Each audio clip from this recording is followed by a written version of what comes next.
السلام علیکم ورحمۃ اللہ وبرکاتہ۔ مولانا سید عبدالواسع حسینی بخاری چشتی صاحب کی جانب سے حضرت امام ابو نعیم اصفہانی رحمۃ اللہ علیہ کی مشہور زمانہ تصنیف دلائل النبوہ کا سلسلہ وار درس جاری و ساری ہے الحمدللہ۔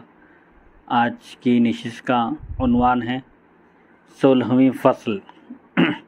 اعلان نبوت کے بعد نبی کریم صلی اللہ علیہ وسلم اور صحابہ کرام کو پیش آنے والے مصائب کے جگر گداز واقعات، یعنی حضور پاک علیہ الصلاۃ والسلام نے جب نبوت کا اعلان فرمایا اور لوگ آپ کی دعوت پر لبیک کہتے ہوئے کچھ لوگ جو مسلمان ہوئے دائرہ اسلام میں داخل ہوئے ان پر اور نبی کریم صلی اللہ علیہ وسلم پر جو مصیبتیں اس وقت ٹوٹ پڑی، یہ اس کا بیان ہے۔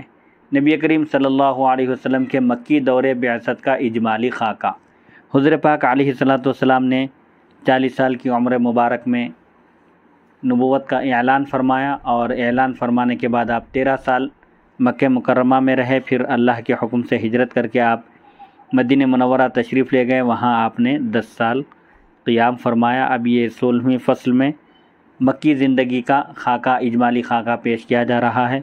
عروہ بن زبیر، ابن شہاب اور محمد اسحاق رحمہ اللہ کا کہنا ہے کہ جب اقرأ بسم ربک الذی خلق سورہ علق کی پہلی آیت اپنے رب کے نام سے پڑھیے، اقرأ بسم ربک الذی خلق سے بعثت محمدی کا آغاز ہوا، حضور پاک علیہ الصلاۃ والسلام کی رسالت اور نبوت کا آغاز ہوا، تو آپ نے اپنے گھر والوں اور نہایت قریبی دوستوں تک یہ دعوت پہنچائی، جن میں حضرت خدیجہ، حضرت ابوبکر صدیق، حضرت علی مرتضیٰ اور حضرت زید وغیرہ رضی اللہ عنہم شامل تھے۔ یہ سلسلہ 3 سال جاری رہا، پھر یہ آیتیں نازل ہوئیں۔ فاصدع بما تؤمر واعرض عن المشرکین، سورہ حجر آیت نمبر 94۔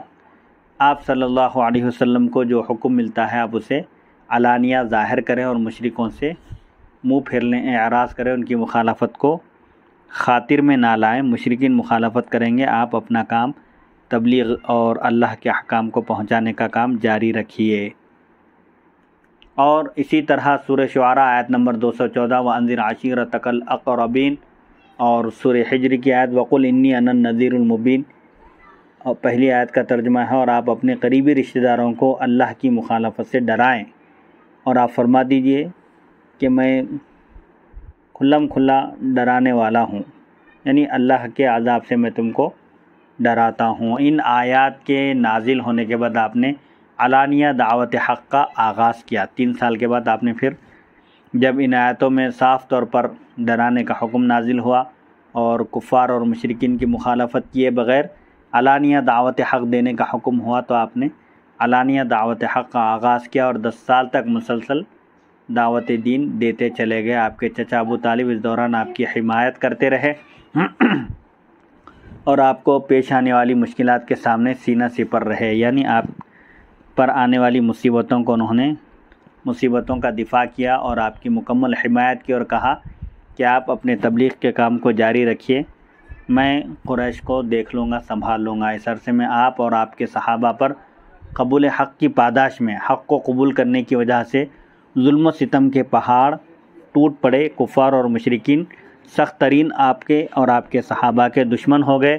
آواز توحید کو پوری قوت سے دبا دینے کی کوشش کی گئی، مگر یہ نعرہ حق دبنے کے بجائے بلند ہوتا چلا گیا، اور اہل ایمان کی ایک قابل ذکر جماعت آپ صلی اللہ علیہ وسلم کے اطراف جمع ہو گئی، یہاں تک کہ اللہ تعالیٰ نے اہل ایمان کو ہجرت حبشہ کی اجازت مرحمت فرمائی۔ حبشہ جیسا کہ اس سے پہلے گزرا ایک ملک، ایک مقام کا نام ہے، وہاں کفار و مشرکین کے ظلم و ستم سے بچنے کے لیے ہجرت کا حکم ہوا، چنانچہ حضرت عثمان بن عفان، حضرت جعفر بن ابی طالب، حضرت ابو سلمہ بن عبد الاسد اور ایک کثیر جماعت، ایک بڑی جماعت حبشہ کی طرف رخ کی۔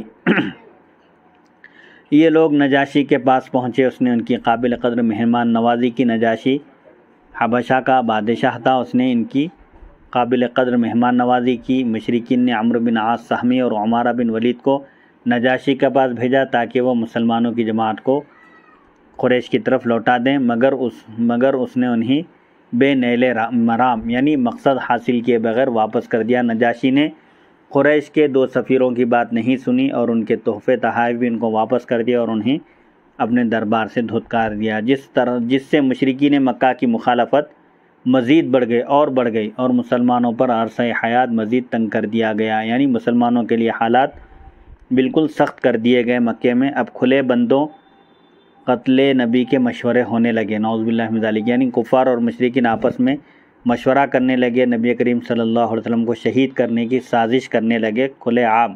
اسی دوران آپ صلی اللہ علیہ وسلم کو اور آپ کے خاندان بنو ہاشم کو شعب ابی طالب، شعب گھاٹی کو کہتے ہیں عربی میں، شعب ابی طالب میں انہیں محصور کر دیا گیا، مقید کر دیا گیا، یعنی نظر بند کر دیا گیا آپ صلی اللہ علیہ وسلم کو اور آپ کے خاندان بنو ہاشم کو، اور ایک دستاویز لکھ کر ایک ڈاکومنٹ تیار کر کے کعبے کی چھت سے لٹکا دیا گیا کہ بنو ہاشم سے نہ خرید کی جائے نہ فروخت، یعنی خرید و فروخت نہ کی جائے۔ سوشل بائیکاٹ کیا گیا بنو ہاشم کا، نہ ان سے ہم نشینی کی جائے گی، نہ ہی ہم کلامی، یعنی نہ ان کے ساتھ اٹھنا بیٹھنا چاہیے اور نہ ہی ان سے کوئی گفتگو کی جائے، اور مسلسل 3 سال تک ایک گھاٹی میں مقید ہو کر رہتے ہوئے گزر گئے۔ یعنی قریش نے حضور پاک علیہ الصلوۃ والسلام کا اور آپ کے خاندان کا بائیکاٹ کیا، سماجی بائیکاٹ کیا، اور ایک دستاویز تیار کر کے کعبے کی چھت پر، کعبے کی دیوار پر لٹکا دی گئی، اور اس میں کہا گیا کہ کوئی بھی ان سے کوئی معاملہ نہ کرے، خرید و فروخت نہ کرے، ان سے دوستی نہ رکھے اور ان سے نہ گفتگو کرے اور نہ ہی ان کے ساتھ بیٹھے۔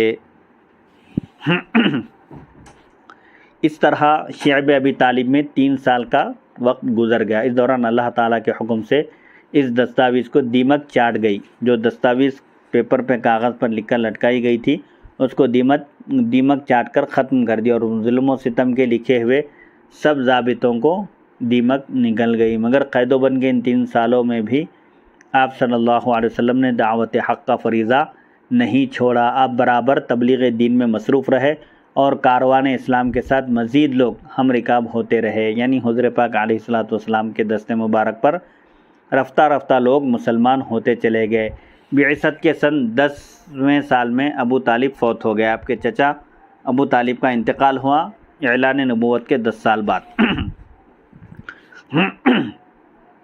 اب آپ کے خاندان کا کوئی سربر آوردہ آدمی اور آپ کے چچاؤں میں سے کوئی بھی آپ کا حامی نہ رہا، یعنی خاندان کے جو بڑے تھے ابو طالب خانہ کعبہ کے متولی تھے اور قریش کے سردار تھے، قریش ان سے ڈرتے تھے، ان کا انتقال ہو گیا۔ اب آپ صلی اللہ علیہ وسلم کی کوئی حمایت کرنے والا ظاہری طور پر نہ رہا، چنانچہ آپ صلی اللہ علیہ وسلم طائف چلے گئے۔ طائف ایک مقام کا نام ہے، وہاں قبیلہ بنی عبدیہ لیل آپ کے ننھیال سے تعلق رکھتا تھا، آپ کے ننھیالی رشتہ دار تھے۔ آپ کا خیال تھا کہ وہ لوگ آپ کی مدد کریں گے، مگر انہوں نے آپ کی دعوت قبول نہیں کی۔ اس عرصے میں آپ ہر سال موسم حج پر باہر سے آنے والے لوگوں کو دعوت حق دیتے، یعنی حج کے زمانے میں، حج کے مہینے میں لوگ دور دراز شہروں سے، ملکوں سے خانہ کعبہ کو آتے تھے، تو آپ ان سب کو دین کی دعوت پیش کرتے، حق کا پیغام پہنچاتے اور انہیں دین حق کی پیروی کرنے کی ترغیب دلاتے۔ مگر کسی نے، آپ یہ کام کرتے رہے، ترغیب دلاتے رہے، ترغیب دیتے رہے، مگر کسی نے ساتھ نہ دیا، یہاں تک کہ اللہ تعالیٰ مدینہ طیبہ کے انصار کو آپ کے قریب لے آیا، انہوں نے آپ کے دست حق پرست پر بیعت کی۔ پھر آپ صلی اللہ علیہ وسلم کے صحابہ کو مدینہ طیبہ کی طرف ہجرت کرنے کا حکم ملا، اور نبی کریم صلی اللہ علیہ وسلم بھی اللہ کا حکم پا کر حرم کعبہ سے سوئے مدینہ یعنی مدینہ کی جانب تشریف لے گئے۔ یہ رہا مکی دور کا بعثت اجمالی کا خاکہ، جن میں نبی کریم صلی اللہ علیہ وسلم کی شان محبوبی کا بھی اظہار ہوگا۔ اب احادیث اور روایات کی روشنی میں اس کی چند جھلکیاں پیش کی جاتی ہیں، جن میں نبی کریم صلی اللہ علیہ وسلم کی شان محبوبی کا بھی اظہار ہوگا، اور اس دور ابتلا، آزمائشی دور میں آپ کے ہاتھوں ظاہر ہونے والے معجزات اور نبوت کے دلائل بھی بیان کیے جائیں گے۔ جب آپ صلی اللہ علیہ وسلم کی پشت مبارک پر اونٹ کی اوجھڑی رکھ دی گئی،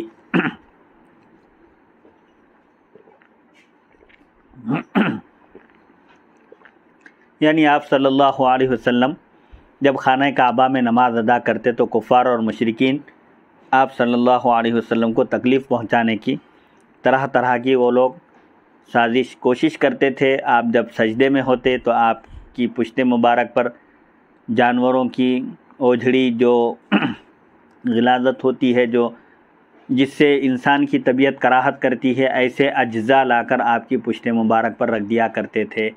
نمبر 193 عبداللہ بن مسعود رضی اللہ عنہ سے روایت ہے کہ نبی کریم صلی اللہ علیہ وسلم مسجد حرام میں محو عبادت تھے، یعنی عبادت میں مصروف تھے۔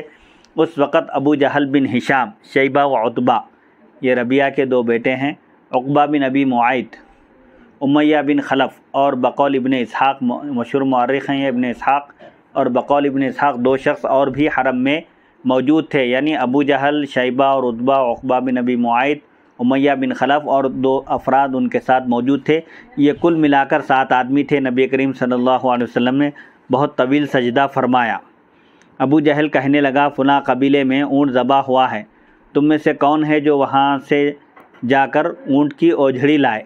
یعنی اونٹ کے گوشت کے کچھ ایسے حصے، جانوروں میں کچھ حصہ ایسا ہوتا ہے جس سے انسان کی فطرت، طبیعت اس سے کراہت کرتی ہے، اس کے استعمال سے اس کو پھینک دینے کا حکم ہے شریعت میں۔ ایسی چیزیں یعنی اس کی اوجھڑی لانے کے لیے کہا، اور کہا کہ محمد صلی اللہ علیہ وسلم کی پشت پر رکھ دے۔ کوئی ایسا کام کر سکتا ہے کہ ابو جہل نے پوچھا، تو ان میں سے بدترین انسان اور اہل ارض کا ذلیل ترین شخص عقبہ بن ابی معیط اٹھا، یعنی عقبہ بن ابی معیط انتہائی بدبخت تھا اور بدترین انسان تھا۔ جب ابو جہل نے کہا کہ فلاں قبیلے میں اونٹ ذبح ہوا ہے، کوئی ہے جو جا کر اس اونٹ کی اوجھڑی لا کر محمد صلی اللہ علیہ وسلم کی پشت پر رکھ دے، تو عقبہ بن ابی معیط نے اس کی بات قبول کی، اٹھا اور اوجھڑی لا کر آپ صلی اللہ علیہ وسلم کے کندھوں پر رکھ دیا۔ آپ صلی اللہ علیہ وسلم اس وقت حالت سجدہ میں تھے، سجدے میں تھے آپ۔ ابن مسعود رضی اللہ عنہ کہتے ہیں، میں وہاں کھڑا تھا، مگر مجھ میں بات کرنے کی بھی ہمت نہ تھی، کیونکہ میرا قبیلہ نہ تھا جو مجھے ان ظالموں سے بچا سکے۔ عبداللہ بن مسعود کہتے ہیں، میں وہیں تھا، لیکن چونکہ میرا کوئی قبیلہ، خاندان نہیں تھا جو مجھے ان ظالموں کے شر سے بچا سکے، اس لیے میں ہمت نہ کر سکا۔ اتنے میں سیدہ فاطمہ بنت رسول اللہ صلی اللہ علیہ وسلم کو پتہ چلا، تو وہ فوراً دوڑتے ہوئے آئیں اور کھینچ کر بمشکل وہ اوجھڑی آپ کے کندھوں سے اتاری، مگر آپ صلی اللہ علیہ وسلم ہنوز، یعنی اب تک بھی آپ سجدے میں تھے۔ سیدہ رضی اللہ عنہا کفار کی طرف رخ کر کے انہیں برا بھلا کہنے لگی، انہیں ڈانٹنے لگی، جس کا انہوں نے کوئی جواب نہ دیا۔ نبی کریم صلی اللہ علیہ وسلم نے حسب معمول، یعنی معمول کے مطابق جس طرح آپ عبادت کیا کرتے تھے، سجدہ مکمل کر کے سر اٹھایا اور نماز سے فارغ ہو کر یہ دعا کی، یعنی آپ نے قریش کے خلاف بد دعا کی، اللہم علیک بقریش، اے اللہ قریش کی تو گرفت فرما۔ یہ جملہ آپ نے 3 دفعہ فرمایا، اللہم علیک بعقبۃ و عتبۃ و ابی جہل و شیبۃ، اے اللہ عقبہ بن ابی معیط، عتبہ بن ربیعہ، ابو جہل بن ہشام اور شیبہ بن ربیعہ کی گرفت فرما۔ 2 اور شخصوں کا بھی آپ نے نام لیا۔ چنانچہ آپ صلی اللہ علیہ وسلم کی پشت مبارک کے اوپر اوجھڑی رکھوانے میں جتنے بھی بدبخت افراد قریش شامل تھے، وہ سب کے سب جنگ بدر میں ذلت کی موت مارے گئے۔ دیکھیے مدارج النبوہ وغیرہ۔ اس کے بعد آپ مسجد سے باہر نکلے تو ابو البختری سے آپ کا سامنا ہو گیا۔ وہ اپنی لاٹھی کے سہارے چلا آ رہا تھا۔ اس نے آپ کو دیکھ کر چہرہ بگاڑا اور آپ کو پکڑ لیا اور کہنے لگا، بتائیے آپ کا کیا حال ہے؟ آپ نے فرمایا، مجھے چھوڑ دو۔ اس نے کہا، خدا کی قسم میں نہیں چھوڑوں گا، ورنہ مجھے بتلاؤ اس وقت تمہیں کیا ہے، یعنی تمہیں کیا ہوا ہے، تمہیں کچھ ہوا ضرور ہے۔ جب یہ نبی کریم صلی اللہ علیہ وسلم نے سمجھا کہ یہ چھوڑنے والا نہیں ہے، آپ نے محسوس کیا کہ یہ چھوڑنے والا نہیں ہے، تو آپ نے اسے سارا قصہ سنا دیا اور اسے بتلایا کہ ابو جہل کے حکم سے میری پشت پر اوجھڑی رکھ دی گئی تھی۔ ابو البختری کہنے لگا، آؤ مسجد چلیں۔ آپ نے انکار کیا، مگر وہ آپ کو مجبور کر کے مسجد میں لے گیا، یعنی آپ کو چلنے کے لیے اصرار کیا اور مسجد میں لے گیا، اور ابو جہل کے پاس جا کر کہنے لگا، او ابو الحکم، تمہارے کہنے پر محمد صلی اللہ علیہ وسلم پر اونٹ کی اوجھڑی رکھ دی گئی تھی؟ اس نے کہا، ہاں۔ ابو البختری نے ڈنڈا اٹھایا اور اس کے سر پر زور سے دے مارا۔ ابو البختری عاص بن ہشام بنو اسد سے تعلق رکھتا تھا، خود بھی نبی کریم صلی اللہ علیہ وسلم کے مخالفین اور ایذا رسانوں میں سے تھا، یعنی خود بھی حضور پاک علیہ الصلوۃ والسلام کا مخالف تھا اور آپ کو تکلیف پہنچاتا تھا، مگر ابو جہل کی یہ حرکت اسے بھی سخت ناگوار گزری اور ابو جہل کو ڈنڈا لے کر مارا، اور یوں اللہ نے ایک کافر کو دوسرے کافر کے ہاتھوں سزا دلوا دی۔ لوگ ایک دوسرے کی طرف دوڑ پڑے اور باہم دست و گریبان ہو گئے، یعنی آپس میں لڑنے جھگڑنے لگے۔ ابو جہل نے کہا، لوگوں تم پر افسوس ہے، محمد صلی اللہ علیہ وسلم کی مدد کیوں کر رہے ہو؟ یہ تو چاہتے ہیں کہ ہمارے درمیان پھوٹ پڑ جائے اور وہ اپنے ساتھیوں سمیت کامیابی حاصل کر لے۔ نعوذ باللہ من ذالک۔ آپ صلی اللہ علیہ وسلم کے 5 بڑے مخالفین بہت جلد عبرت ناک انجام سے دوچار ہو گئے، جو آپ صلی اللہ علیہ وسلم کے سخت ترین دشمن تھے اور آپ صلی اللہ علیہ وسلم کو ہمیشہ ایذا پہنچاتے تھے، تکلیف پہنچاتے تھے۔ اللہ نے ان کا بدترین انجام کیا، ان کو بدترین انجام سے دوچار کیا۔ عروہ بن زبیر رضی اللہ عنہ سے روایت ہے کہ آپ کی قوم کے 5 آدمی بڑے صاحب حیثیت و حشمت تھے، یعنی بڑے وہ مرتبے والے تھے وہ اپنی قوم میں، مالی اعتبار سے بھی اور حسب نسب کے اعتبار سے بھی۔ نمبر 1، اسود بن مطلب بن اسد ابو زمعہ، جس کی ایذاؤں اور ستم رسانیوں پر نبی کریم صلی اللہ علیہ وسلم نے اس کے لیے یہ الفاظ ارشاد فرمائے تھے، یعنی اللہ کی بارگاہ میں یہ التجا کی تھی کہ اے اللہ اسے اندھا کر دے۔ اسود بن مطلب کے لیے آپ نے یہ بد دعا کی تھی، اس کی ماں اس پر رویا کرے۔ ایک ہے اسود بن مطلب۔ نمبر 2 دشمن جو تھا اسود بن عبد یغوث بن وہب بن عبد مناف بن زہرہ۔ نمبر 3 ولید بن مغیرہ بن عبداللہ بن عمرو بن مخزوم۔ نمبر 4 عاص بن وائل بن ہشام بن سعد بن سہل۔ نمبر 5 حارث بن عبداللہ بن طلاطلہ بن عمرو بن حارث بن عبد عمرو بن ملکان۔ جب یہ لوگ فتنہ انگیزی میں حد سے آگے بڑھ گئے اور نبی کریم صلی اللہ علیہ وسلم کا مذاق اڑانے میں کمینگی کی تمام حدیں پار کر گئے، پھلانگ گئے، تو اللہ تعالیٰ نے یہ آیت نازل فرمائی، فاصدع بما تؤمر واعرض عن المشرکین انا کفیناک المستہزئین الذین یجعلون مع اللہ الہا آخر فسوف یعلمون۔ سورہ حجر۔ ترجمہ، جو آپ صلی اللہ علیہ وسلم کو حکم دیا جاتا ہے آپ اسے علانیہ اس کا اظہار کریں، دعوت دین دیں، حق کی طرف بلائیں، اللہ کی وحدانیت کی دعوت کھلم کھلا دیں اور مشرکین سے آپ منہ پھیر لیں۔ مذاق کرنے والوں کی طرف سے بے شک ہم آپ کو کافی ہیں، جو آپ کا مذاق اڑاتے ہیں ہم ان کو دیکھ لیں گے۔ یہ کون لوگ ہیں مستہزئین؟ جو اللہ کے ساتھ دوسرے خدا کو شریک ٹھہراتے ہیں، انہیں عنقریب معلوم ہو جائے گا، یعنی وہ لوگ عنقریب اپنا انجام دیکھ لیں گے۔ نمبر 154 عروہ بن زبیر رضی اللہ عنہ سے روایت ہے کہ نبی کریم صلی اللہ علیہ وسلم محو طواف کعبہ تھے، یعنی خانہ کعبہ کے طواف میں مصروف تھے کہ جبریل علیہ السلام آ کر آپ کے بازو پہلو میں کھڑے ہو گئے اور آپ کو اپنے ساتھ کھڑا کر لیا۔ اتنے میں اسود بن مطلب آپ کے قریب سے گزرا۔ جبریل امین علیہ السلام نے اس کے منہ پر ایک سبز پتہ لے کر مارا، جس سے وہ فوراً اندھا ہو گیا۔ یعنی نبی کریم صلی اللہ علیہ وسلم بھی محو طواف تھے اور کفار بھی، جن میں یہ مذکورہ 5 دشمنان دین بھی تھے، جو حضور پاک علیہ السلام کو تکلیف پہنچانے میں، ایذا پہنچانے میں تمام حدیں پار کر چکے تھے۔ تو اسود بن مطلب کے منہ پر حضرت جبریل امین علیہ السلام نے ایک سبز پتہ لے کر مارا، تو جس سے وہ فوراً نابینا ہو گیا، اندھا ہو گیا، اس کی بینائی جاتی رہی۔ اس کے بعد اسود بن عبد یغوث گزرا، آپ نے اس کے پیٹ کی طرف اشارہ کیا، اسے پیچش لگ گئی، یعنی اس کو موشنز آنا شروع ہو گئے اور پیٹ میں ہوا بھر جانے کے سبب اس کی تکلیف سے وہ بہت جلد مر گیا، یعنی اپنے انجام کو پہنچ گیا۔ تھوڑی دیر بعد ولید بن مغیرہ کا گزر ہوا، آپ نے اس کی ایڑی کے نیچے ایک زخم کی طرف اشارہ کر دیا۔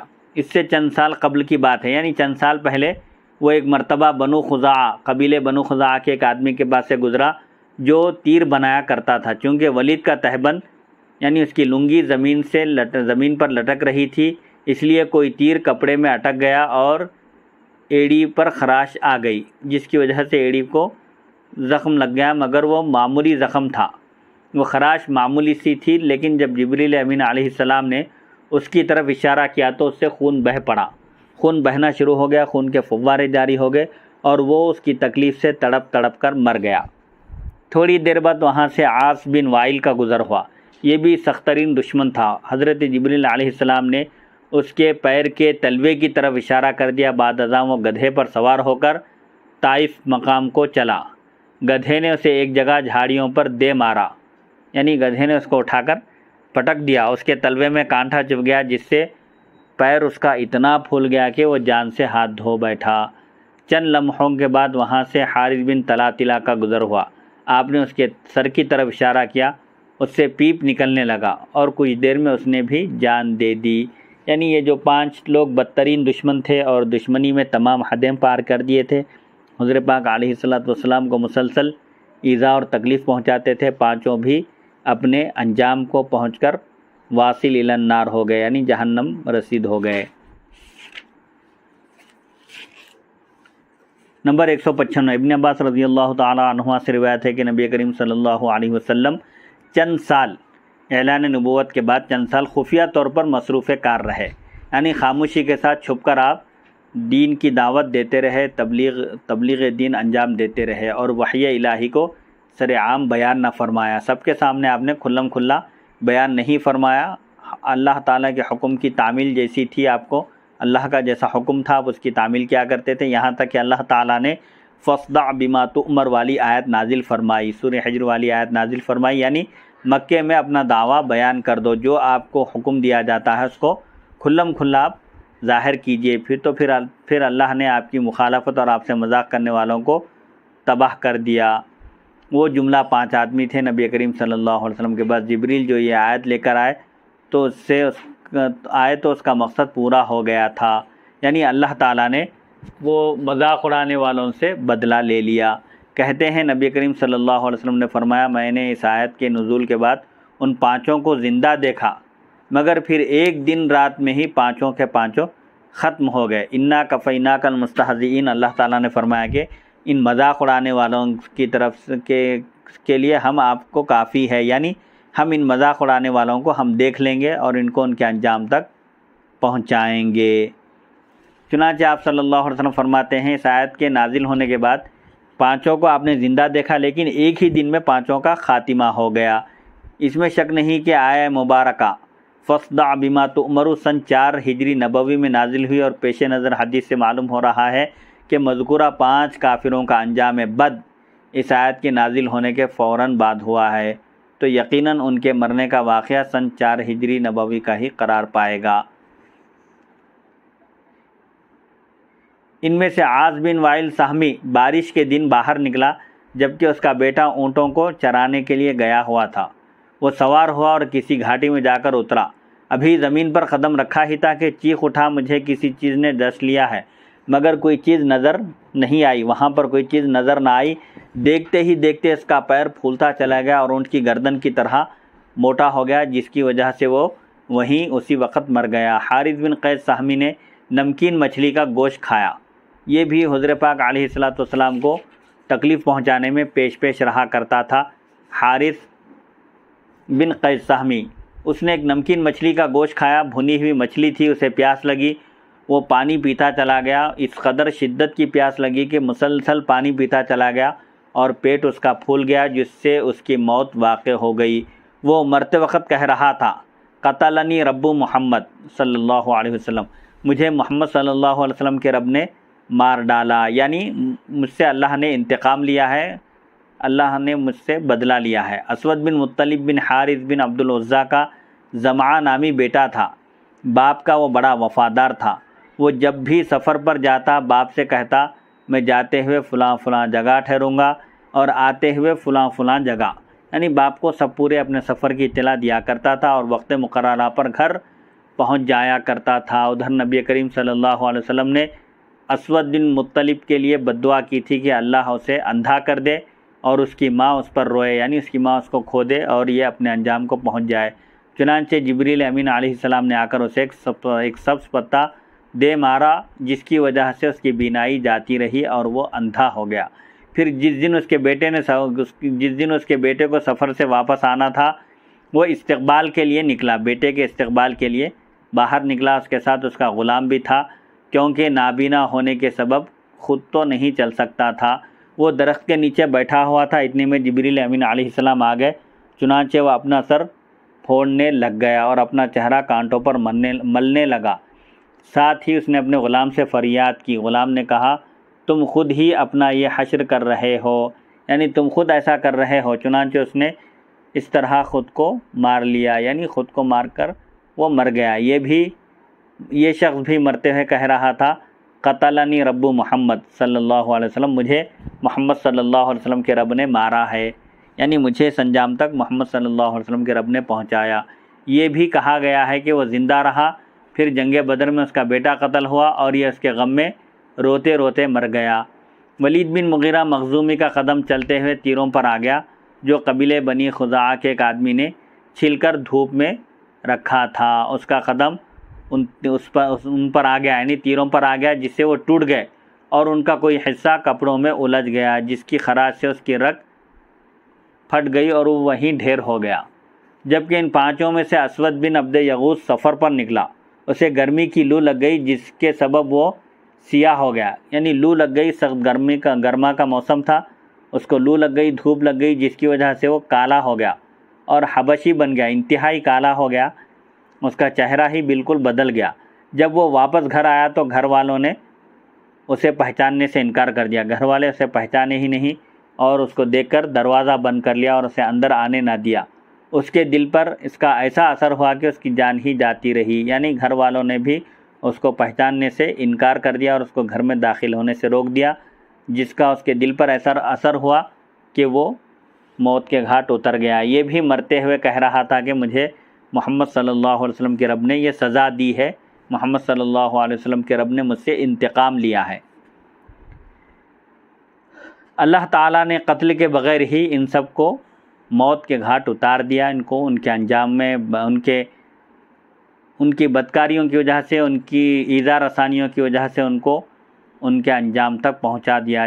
تب نبی کریم صلی اللہ علیہ وسلم نے ڈنکے کی چوٹ پر اعلان حق فرمایا، اب آپ کا راستہ کچھ صاف تھا، یعنی آپ کے لیے جو مشکلات اور جو رکاوٹیں تھیں اور یہ سخت ترین دشمن جو دین حق کی تبلیغ اور اس کی نشر و اشاعت میں بڑی رکاوٹ تھے اور حائل تھے، اللہ تعالیٰ نے ان سب کو ان کے انجام تک پہنچا دیا۔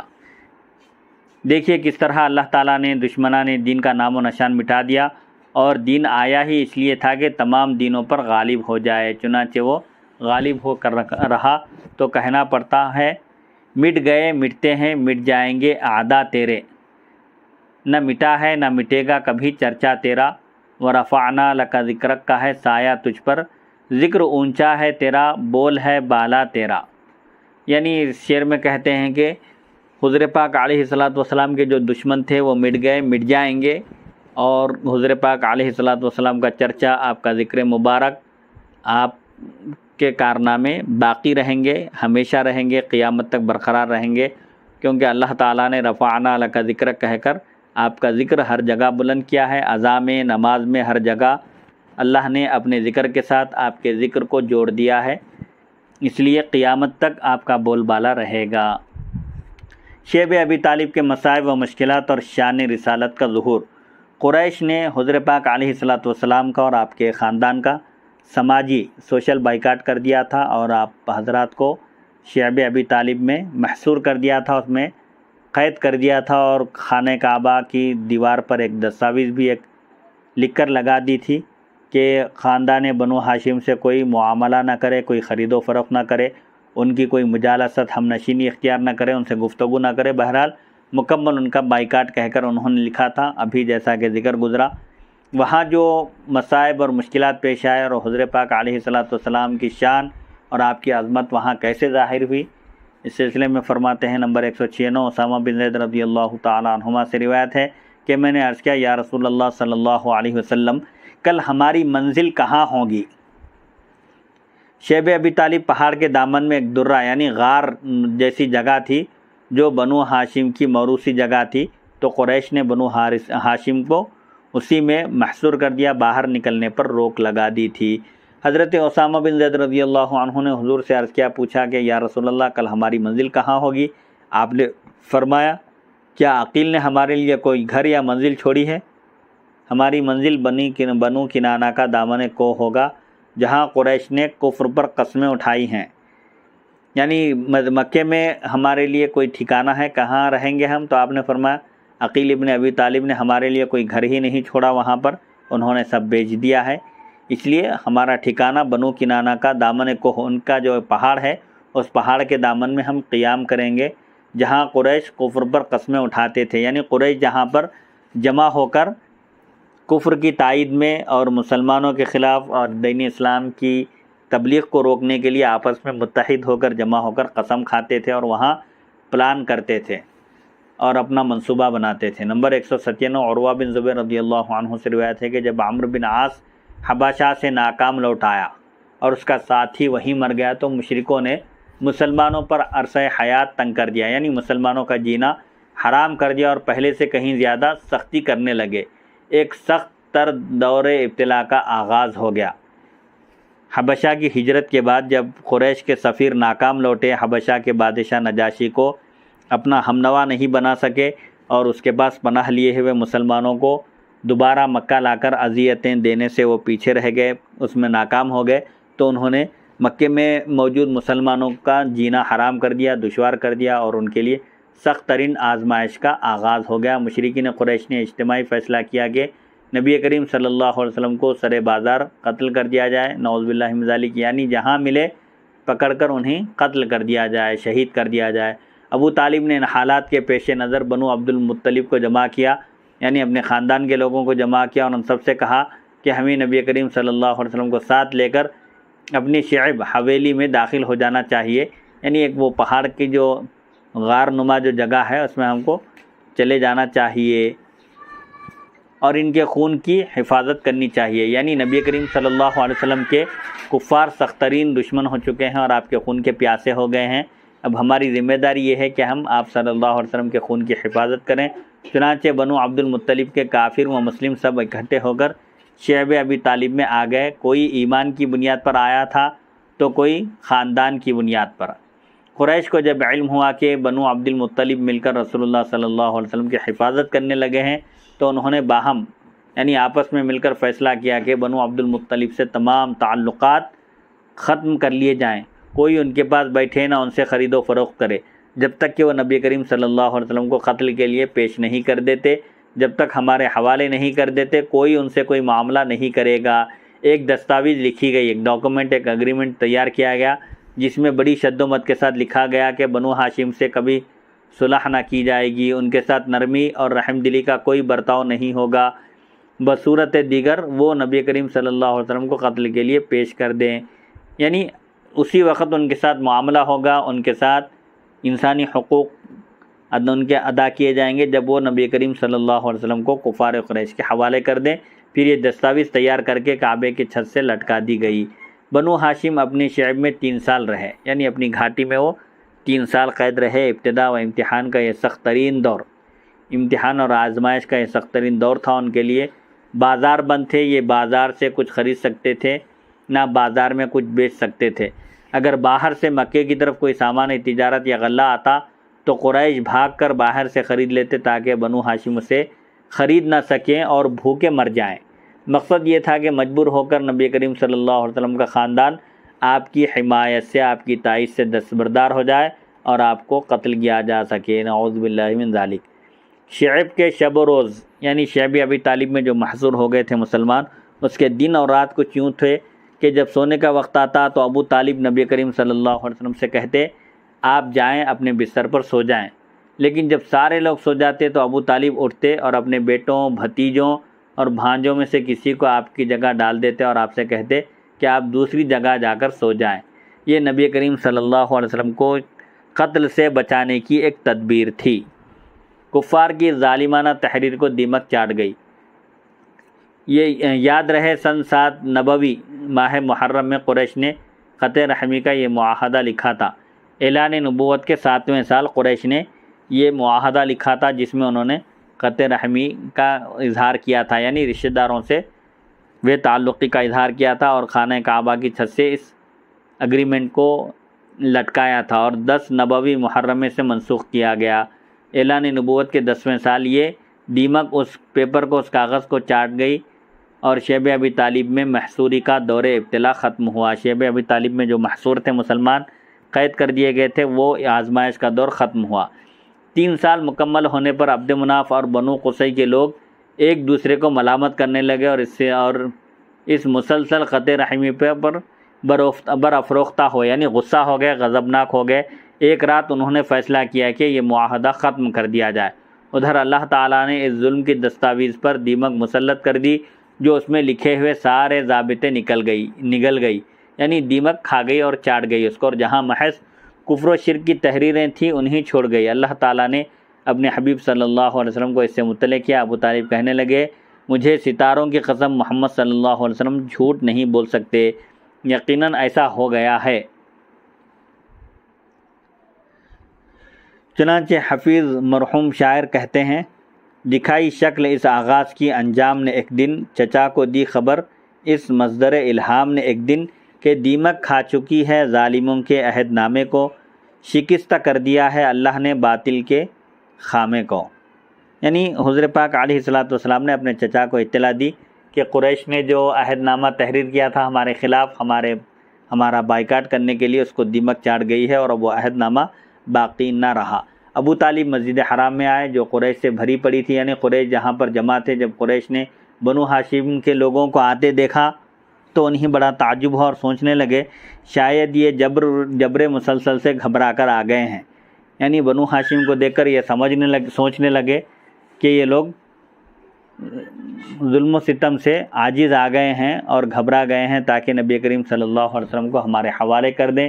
ابو طالب نے گفتگو کا آغاز کرتے ہوئے کہا، ہمارے اور تمہارے درمیان جو ناگواریاں پیدا ہوئی ہیں ہم ان کا تذکرہ کرنا نہیں چاہتے، یعنی جو کچھ بھی ہو چکا ہے سو ہو چکا ہے، اب ہم اس کو دہرانا نہیں چاہتے۔ ذرا وہ دستاویز دکھلاؤ جس میں تمہاری تحریر ہے، شاید صلح کا، مصالحت کا، کمپرومائز کا کوئی راستہ نکل آئے، یا آپ نے اس لیے کہا کہ انہیں اس تحریر کی موجودہ حالت پر از خود اطلاع نہ ہو پائے۔ چنانچہ وہ اسے اٹھا لائے اور انہیں یقین ہو چلا تھا کہ آج نبی کریم صلی اللہ علیہ وسلم کو ان کے حوالے کر دیا جائے گا، اس لیے وہ کہنے لگے، وہ وقت قریب آ گیا ہے جب ساری قوم پھر سے متحد ہو جائے گی اور یہ شخص ہمیں ایک دوسرے سے جدا نہ کر سکے گا جس سے ہم نے فساد کھڑا کرنے کے لیے اب تک زندہ رہنے کی مہلت دی ہے، نعوذ باللہ من ذالک۔ ابو طالب کہنے لگے، میں اس لیے آیا ہوں تاکہ تم پر ایسی بات پیش کروں جس میں ہمارے درمیان انصاف قائم ہو سکے۔ تمہارے سامنے موجود اس دستاویز کے متعلق مجھے میرے بھتیجے نے خبر دی ہے، اور وہ کبھی جھوٹ نہیں بولتے کہ اللہ تعالیٰ نے اس پر دیمک مسلط کر رکھی تھی جو معاہدے کی ساری تحریر چٹ کر گئی اور کفر و شرک کی باتیں چھوڑ گئی ہیں۔ اب تم اسے کھول کر دیکھ لو، اگر صورتحال اسی طرح ہو تو پھر جاؤ آرام کرو، جب تک ہمارا ایک فرد بھی زندہ ہے ہم نبی کریم صلی اللہ علیہ وسلم کو تمہارے سپرد حوالے نہیں کریں گے، اور اگر معاملہ اس کے برعکس نکلا تو ہم انہیں از خود تمہارے حوالے کر دیں گے، زندہ رکھو چاہے تو قتل کر دو۔ قریش کہنے لگے، ہمیں تمہاری بات بڑی پسند آئی۔ چنانچہ دستاویز کھولی گئی، وہ تحریر نامہ لکھ کر جو لگایا گیا تھا، لٹکایا گیا تھا، وہ کھولا گیا تو صادق و مصدوق صلی اللہ علیہ وسلم کے فرمان سے سر منہ فرق نہ تھا، یعنی حضور پاک علیہ الصلوۃ والسلام نے جس طرح اس تحریر کے بارے میں اطلاع دی تھی وہ من وعن وہ تحریر ویسی ہی تھی، یعنی اس میں قریش کی جو تحریر تھی وہ پوری دیمک چٹ کر گئی تھی بائیکاٹ کی، اور قریش کے کفر و شرک کو اس نے باقی رکھا تھا۔ قریش نے جب اسے ابو طالب کے کہنے کے مطابق پایا تو کہنے لگے، خدا کی قسم یہ تمہارے آدمی کے جادو کے سوا کچھ نہیں، نعوذ باللہ من ذالک، اور وہ اپنے کفر پر جمے رہ گئے۔ نبی کریم صلی اللہ علیہ وسلم سے ان کی مخالفت میں کچھ فرق نہ آیا، بلکہ پہلے سے بھی زیادہ صحابہ کرام کو ستانے لگے۔ اس معاہدے کے ختم ہونے کے باوجود انہوں نے مسلمانوں کا پیچھا نہیں چھوڑا، مزید ان کے آلام، ان کی تکالیف میں اور اضافہ کر دیا۔ بنو عبد المطلب نے ان سے کہا، جادو کا الزام ہمیں نہیں کسی اور کو دینا چاہیے، تم نے جو ہم سے قطع رحمی کر رکھی ہے، یعنی ہم سے جو رشتہ داری توڑ رکھی ہے، یہ جادو سے کہیں زیادہ بری بات ہے۔ یوں کہو یہ تمہارے جادو کا کمال ہے، کیونکہ دستاویز رہی بھی تمہارے پاس جس میں معاہدے کے سارے الفاظ، سارے کلمات مٹ گئے، مگر کفر و شرک کی تحریریں نہ مٹی، تو جادوگر ہم ٹھہرے یا پھر تم؟ مشرکین یہ سن کر بڑے نادم پشیمان ہوئے اور کوئی جواب نہ بن پڑا، ان سے کوئی جواب نہیں بن پڑا۔ بعد ازاں یعنی اس کے بعد قریش کے کچھ آدمی ابو البختری، عمرو بن ہشام بن حارث بن عبداللہ بن قصی، مطعم بن عدی، ہشام بن عمر جو بنی عامر بن لؤی کا حلیف اور اس دستاویز کا محافظ تھا، زمعہ بن اسود بن مطلب بن اسد بن عبدالعزیٰ بن قصی وغیرہم، بنو عبد المطلب سے اس جبر مسلسل پر مزید متفکر ہوئے، یعنی اب بنو عبد المطلب پر جو ظلم ڈھایا جا رہا ہے اس کی وجہ سے یہ لوگ فکر مند ہو گئے، کیونکہ ان کی مائیں بنو ہاشم سے تھیں، یعنی ان کی بھی بنو ہاشم سے رشتہ داری تھی۔ ننیالی ان کا کہنا تھا ہم اس معاہدے سے بری ہیں، یعنی ان لوگوں نے اس معاہدے سے اپنی برات کا اظہار کیا۔ ابو جہل نے کہا یہ گزشتہ ایک رات کا فیصلہ معلوم ہوتا ہے۔ محمد بن اسحاق مشہور مورخ کہتے ہیں قریش نے 3 سال تک بائیکاٹ جاری رکھا، بنو عبد المطلب تک کوئی چیز چوری چھپے ہی پہنچ پاتی تھی ورنہ نہیں۔ کہتے ہیں ایک دن ابو جہل حکیم بن حزام بن خویلد بن اسد سے ملا جو اپنے غلام کے سر پر گندم کے دانے اٹھوائے اپنی پھوپھی حضرت خدیجہ کے لیے لے کر جا رہے تھے، اور وہ نبی کریم صلی اللہ علیہ وسلم کے ساتھ شعب ابی طالب میں رہتی تھیں۔ ابو جہل ان کے پیچھے پڑ گیا اور کہنے لگا کیا تم بنو ہاشم کے لیے کھانا لے جا رہے ہو؟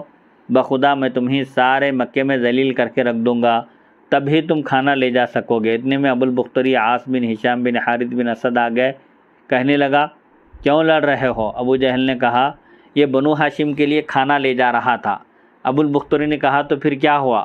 اس کے پاس اپنی پھوپھی کا غلہ تھا، اس نے پیغام بھیجا تو یہ اسے غلہ پہنچانے چل پڑا، ہٹ جاؤ اس کے راستے سے، مگر ابو جہل نہ مانا۔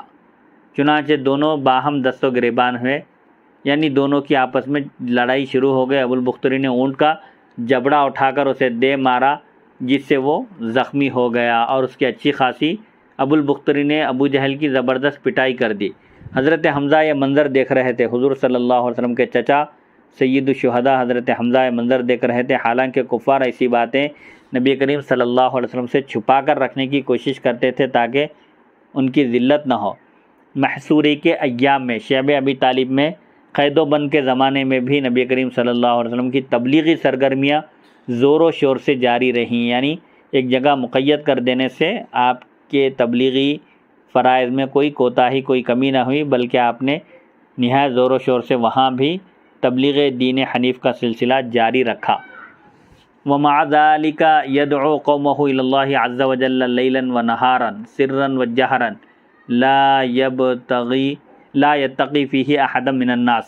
نبی کریم صلی اللہ علیہ وسلم ان دنوں بھی زور و شور کے ساتھ دن رات علانیہ اور خفیہ کھلم کھلا اور چھپ کر ہر طرح سے دعوت حق دینے میں مصروف تھے، اور کسی انسان سے خوف و خطرہ محسوس نہیں کر رہے تھے۔ آپ کو کسی کا ڈر نہیں تھا، آپ بلا خوف اور خطر شعب ابی طالب میں محصوری کے زمانے میں قید کے زمانے میں بھی آپ نے دعوت دین کا سلسلہ جاری رکھا۔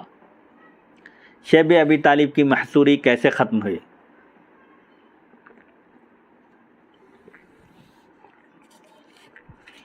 محمد بن اسحاق مشہور مورخ کہتے ہیں پھر قریش کے کچھ اور لوگ بھی اس معاہدہ ترک موالات سے بیزار ہو گئے۔ اس میں جو سلیم الفطرت لوگ تھے، جن کی فطرت اچھی تھی، جو اچھائی اور برائی میں تمیز کرنے کی صلاحیت رکھتے تھے، وہ لوگ بھی خود قریش کے اس معاہدے سے بیزار ہو گئے۔ ان میں سے اچھا کردار ہشام بن عمرو بن حارث بن حبیب بن نضر بن مالک بن خسیل بن عامر بن لؤی کا تھا۔ وہ نزلہ بن ہاشم بن عبد مناف کا بھائی تھا، اور نزلہ اور عمرو دونوں ماں کی طرف سے بھائی تھے، مگر صحیح یہ ہے کہ ہشام نزلہ کا بھتیجا تھا۔ سیرت ابن ہشام میں بھی اسی طرح ہے، کیونکہ دونوں کا رشتہ کچھ اس طرح تھا: ہاشم نزلہ، زوجہ عمرو ہشام۔ بہرحال یہ نزلہ بن ہاشم بن عبد مناف کا بھائی تھا یہ شخص ہشام بن عمرو، اور نزلہ اور عمرو دونوں ماں کی طرف سے بھائی تھے، اس لیے ماں کی طرف سے اس کا بنو ہاشم سے رشتہ ملتا تھا، ننیالی رشتہ تھا۔ یوں بھی وہ اپنی قوم میں ایک مقام رکھتا تھا، اپنی ایک حیثیت رکھتا تھا۔ کہتے ہیں وہ رات کے وقت اونٹ پر غلہ لاد کر لاتا تھا، یعنی اونٹ کی پشت پر غلہ رکھ کر لاتا تھا۔ جب شعب ابی طالب کے سامنے اس کا اونٹ آتا تو اس کی رسی اس کے سر سے اتار کر پشت پر رکھ دیتا، پیٹھ پر رکھ دیتا، اور اسے شعب کے اندر لے جاتا اور انہیں غلہ پہنچا دیتا۔ ایک دن وہ زہیر بن ابی امیہ بن مغیرہ بن عبداللہ بن عمرو بن مخزوم کے پاس گیا۔ اس کی ماں عاتکہ بنت عبد المطلب بن ہاشم تھی۔ اسے کہنے لگا اے زہیر، تمہیں یہ پسند ہے کہ تم آرام سے کھانا کھاؤ، کپڑے پہنو، عورتوں سے نکاح کرو، اور تمہارے ننیال بنو عبد المطلب مصیبت میں مبتلا رہیں، جیسا کہ تمہیں معلوم ہے۔ ان کا بائیکاٹ کیا گیا، سماجی سوشل بائیکاٹ کیا گیا۔ وہ کوئی چیز بیچ سکتے ہیں نہ خرید سکتے ہیں، کوئی انہیں رشتہ دیتا ہے نہ لیتا ہے۔ مجھے خدا کی قسم ہے اگر تم ابو جہل سے کہتے کہ وہ اپنے ننیال کے ساتھ ایسا سلوک کرے تو وہ کبھی نہ کرتا۔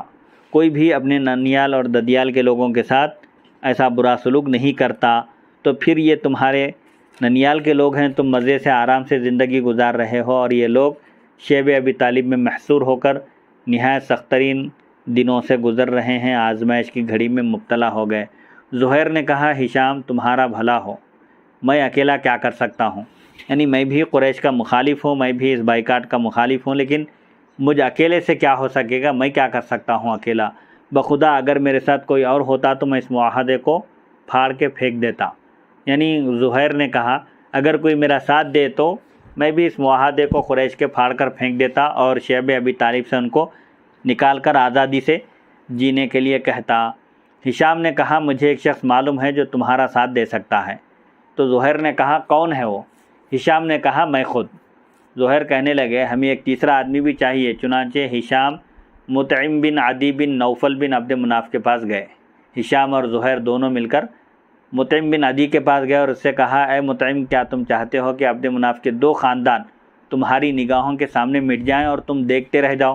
کیونکہ مطعم بن عدی کا نسب بھی عبد مناف سے جا کر ملتا ہے اوپر کے آبا و اجداد میں، تو اس لیے ان کو بھی کہا انہوں نے کیا تم یہ پسند کرو گے، چاہتے ہو کہ تمہاری نگاہوں کے سامنے 2 خاندان نگاہوں کے سامنے یہ خاندان مٹ جائے اور تم دیکھتے رہ جاؤ اور قریش کی موافقت میں لگے رہو، قریش کی تائید میں رہو؟ مطعم نے کہا میں کیا کروں، میں اکیلا آدمی ہوں میں اکیلا کچھ نہیں کر سکتا، میں اکیلے قریش سے کیسے میں لڑائی مول لوں گا؟ تو ہشام نے کہا دوسرا آدمی بھی ہے۔ تو مطعم نے پوچھا کون ہے؟ ہشام نے کہا میں ہوں۔ کہنے لگا ایک تیسرا آدمی بھی چاہیے۔ تو اس نے کہا تیسرا بھی میں نے تیار کر لیا ہے، یعنی تیسرا شخص بھی اس معاہدے کے خلاف ہے، اس معاہدے کا بائیکاٹ کرنا چاہتا ہے اور اس معاہدے کو پھاڑ کر پھینک دینا چاہتا ہے، تیسرا آدمی بھی تیار ہے۔ تو مطعم نے پوچھا وہ کون ہے؟ تو کہا کہ زہیر بن ابی امیہ۔ مطعم نے کہا ایک چوتھا آدمی بھی چاہیے، یہ کام 3 آدمیوں سے بھی ہونے والا نہیں ہے، اس کے لیے اور افراد جمع کیے جائیں، ایک چوتھا آدمی بھی چاہیے۔ چنانچہ ہشام ابو البختری کے پاس گیا اور سابقہ گفتگو کی جو مطعم سے کی تھی، یعنی پوری گفتگو جو مطعم سے ہوئی تھی ابو البختری کے سامنے بھی وہی گفتگو دہرائی گئی۔ تو اس نے کہا کیا اس کام میں کوئی اور ساتھی بھی ہوگا، یعنی اور کوئی ہے جو اس کام میں ہماری مدد کر سکے؟ تو کہا ہاں۔ اس نے پوچھا کون ہے؟ تو ہشام نے کہا زہیر بن امیہ، مطعم بن عدی اور میں۔ مطعم نے کہا ایک 5واں ساتھی بھی چاہیے۔ چنانچہ ہشام زمعہ بن اسود بن مطلب بن اسد بن عبدالعزیٰ بن قصی کے پاس جا پہنچا اور اسے بنو عبد المطلب سے رشتہ داری کا احساس دلایا۔ اس نے کہا جس کام کی طرف تم مجھے بلا رہے ہو کیا اس میں کوئی ہماری حمایت کرنے والا، تائید کرنے والا بھی ہوگا؟ کہا ہاں، اور پھر اسے سارے نام بتلا دیے کہ اتنے لوگ اس کام میں تمہارا ہاتھ بٹانے کے لیے تیار ہے۔ اس کے بعد یہ لوگ مکے کے ایک محلے ختم الحجون میں جمع ہوئے اور مذکورہ معاہدہ توڑ ڈالنے پر اتفاق رائے کیا، یعنی ایک جگہ جمع ہو کر انہوں نے میٹنگ کی اور آپس میں طے کیا کہ اس معاہدے کو پھاڑ کر پھینک دیا جائے۔ زہیر نے کہا سب سے پہلے میں آغاز گفتگو کروں گا، یعنی سب سے پہلے میں بات کروں گا۔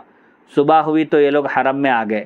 زہیر ایک حلہ یعنی ایک بہترین لباس پہنے حرم میں آیا اور طواف کے ساتھ چکر لگانے کے بعد لوگوں کی طرف متوجہ ہو کر یوں مخاطب ہوا، اے اہل مکہ، کیا ہم کھائیں پئیں لباس پہنیں، یعنی ہم عیش و عشرت کی زندگی گزاریں، روزمرہ میں جس طرح رہتے ہیں، خوش و خرم رہیں اور بنو ہاشم ہلاک ہوتے رہیں، کوئی چیز خرید سکیں نہ فروخت کر سکیں، یہ کیسا ظالمانہ فیصلہ ہے؟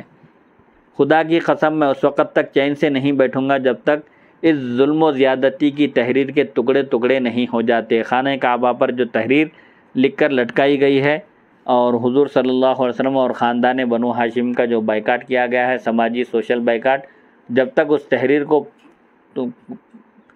پھاڑ کر پھینک نہ دیا جائے میں اس وقت تک سکون کی سانس نہیں لوں گا۔ ابو جہل ایک کونے میں بیٹھا ہوا تھا اور کونے میں بیٹھ کر وہ یہ ساری گفتگو سن رہا تھا۔ وہ چمک کے بولا، یعنی چونک کر بولا، جھوٹ نہ بولو، بخدا یہ تحریر نہیں پھاڑی جا سکتی۔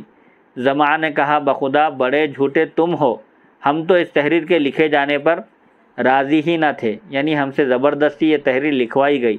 ابو البختری نے بھی ساتھ دیتے ہوئے کہا کہ زمعہ سچ کہتا ہے، ہمیں یہ تحریر قطعی ناپسند ہے۔ مطعم بن عدی نے کہا تم دونوں سچ کہتے ہو، اس کے سوا سب جھوٹ ہے۔ یعنی مطعم بن عدی بھی ان کی تائید کیے، چونکہ انہوں نے آپس میں پہلے طے کیا تھا کہ اس تحریری معاہدے کو ہم پھاڑ کر پھینک دیں گے اور ہم سب مل کر ظلم کے خلاف آواز اٹھائیں گے۔ چنانچہ مطعم نے بھی تائید کرتے ہوئے کہا کہ یہ دونوں سچ کہتے ہیں اور اس کے سوا سب جھوٹ ہے۔ ابو جہل کہنے لگا یہ اسی گزشتہ شب میں فیصلہ ہوا ہے۔ ابو طالب مسجد کے کونے میں بیٹھے ساری گفتگو سن رہے تھے۔ مطعم بن عدی دستاویز کو پھاڑنے کے لیے لپکے، مگر دیکھا تو دیمک اسے چاٹ چکی تھی، صرف اتنے الفاظ باقی تھے جو تحریری معاہدہ لکھا گیا تھا حضور پاک علیہ السلام اور آپ کے خاندان کے خلاف، اس کو دیمک چاٹ گئی تھی، اور اس تحریر میں صرف بسمہ تعالی بسمک اللہم اتنا ہی لفظ محفوظ تھا۔ وَكَانَ كَاتِبُ الصَّحِيفَةِ مَنْصُورَ بْنَ عِكْرِمَةَ فَشَلَّتْ يَدُهُ فِيمَا يَزْعُمُونَ، اور روایت میں آیا ہے کہ دستاویز لکھنے والے شخص منصور بن عکرمہ کا ہاتھ شل ہو گیا تھا، جس نے اپنے ہاتھ سے وہ تحریر لکھی تھی سوشل بائیکاٹ کی، اس کا ہاتھ شل ہو گیا، یعنی مفلوج ہو گیا، کام کرنے کے قابل نہ رہا۔ محصوری کے دوران ابو لہب کا کردار۔ نمبر 198 ابن عباس رضی اللہ عنہما سے روایت ہے کہ ابو لہب قریش کا بدترین کافر انسان تھا۔ جب بنو عبد المطلب نبی کریم صلی اللہ علیہ وسلم کی حفاظت کے لیے شعب ابی طالب میں غار میں چلے گئے تو یہی ایک تھا جو وہاں سے نکل گیا اور سیدھا ہند بن عتبہ بن ربیعہ کے پاس پہنچا، اس سے کہنے لگا اے ہند، کیا میں نے لات و عزا کی مدد کرنے کا حق ادا کیا ہے یا نہیں، اور اسے چھوڑنے والوں سے قطع تعلق کر کے دکھایا ہے یا نہیں؟ اس نے کہا ہاں اے ابو عتبہ، اللہ تمہیں بہتر جزا دے۔ ابو لہب کہنے لگا محمد صلی اللہ علیہ وسلم ہمارے متعلق ایسی پیشن گوئی کر رہے ہیں جو ہمارے خیال میں واقع ہو ہی نہیں سکتی، وہ سمجھتے ہیں کہ مرنے کے بعد ایسا ہوگا ویسا ہوگا۔ اس نے ہاتھوں سے مخاطب ہو کر کہا میرے ہاتھوں میں کیا رکھا ہے؟ پھر وہ ازراہ تمسخر اپنے ہاتھوں پر پھونکتے ہوئے بولا ہلاک ہو جاؤ، تم محمد صلی اللہ علیہ وسلم کی کہی ہوئی کوئی بات بھی تم میں موجود نہیں۔ تو اس پر یہ آیت نازل ہو گئی تبت یدا ابی لہب و تب، ابو لہب کے دونوں ہاتھ ٹوٹ جائیں اور وہ خود بھی ہلاک ہو جائے۔ ابن عباس رضی اللہ عنہما کہتے ہیں ہم شعب ابی طالب میں 3 سال رہے، 3 سال قید رہے، خوراک ہم سے روک لی گئی، یعنی اشیاء خرد و نوش بھی ہم تک پہنچانے کی اجازت نہیں تھی۔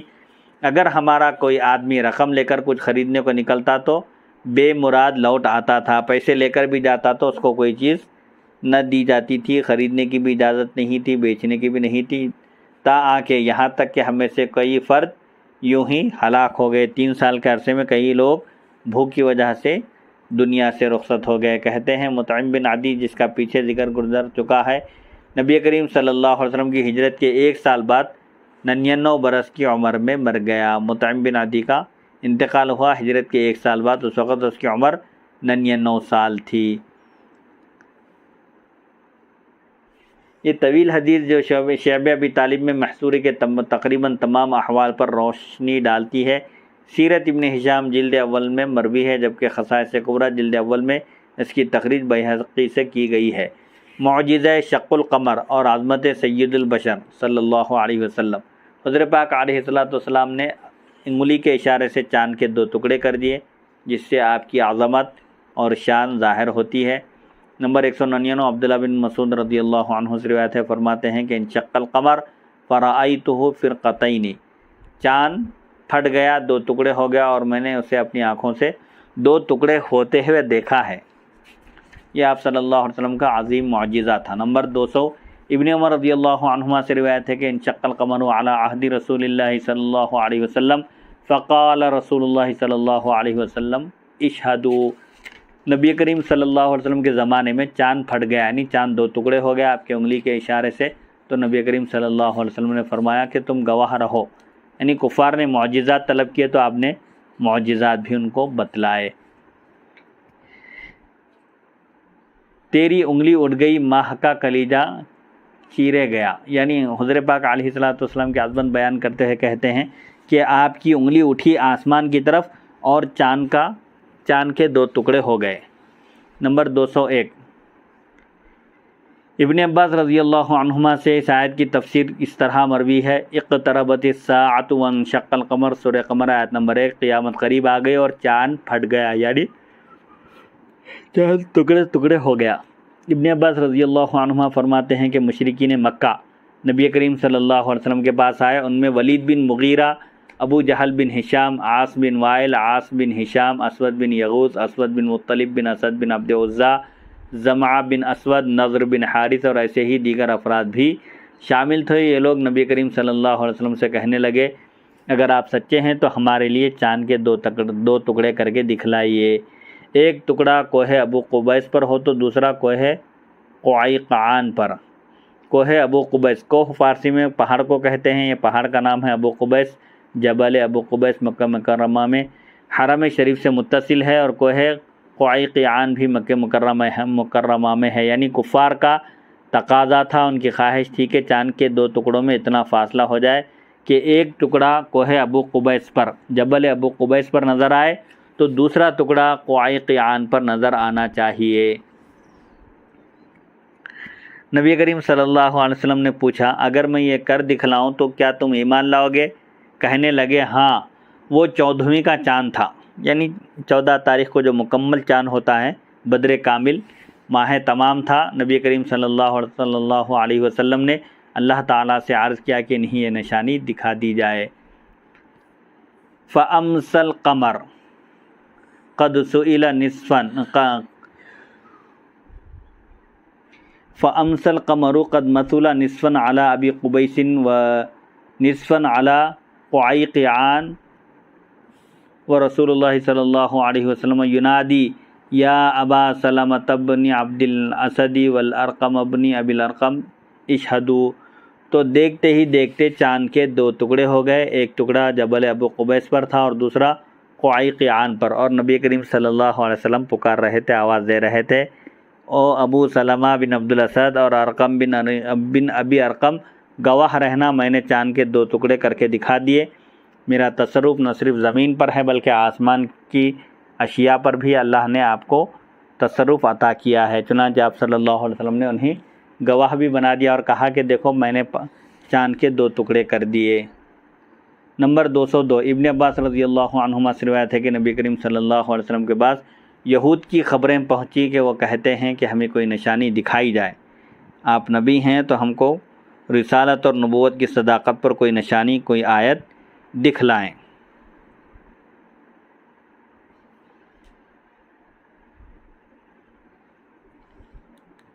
تاکہ ہم ایمان لا سکیں۔ آپ نے اللہ تعالیٰ سے سوال کیا کہ انہیں کوئی قدرت دکھائی جائے، یعنی آپ نے اللہ تعالیٰ سے معروضہ کیا، التجا کی کہ یہودیوں کو کوئی نشانی دکھائی جائے، تو اللہ تعالیٰ نے انہیں یہ دکھلایا کہ چاند 2 ٹکڑے ہو گیا آپ کی انگلی کے اشارے سے، اور 2 چاند نظر آنے لگے، ایک صفا پر تھا اور دوسرا مروہ پر۔ یہ منظر اتنی دیر قائم رہا جتنا عصر سے رات تک کا وقت ہوتا ہے۔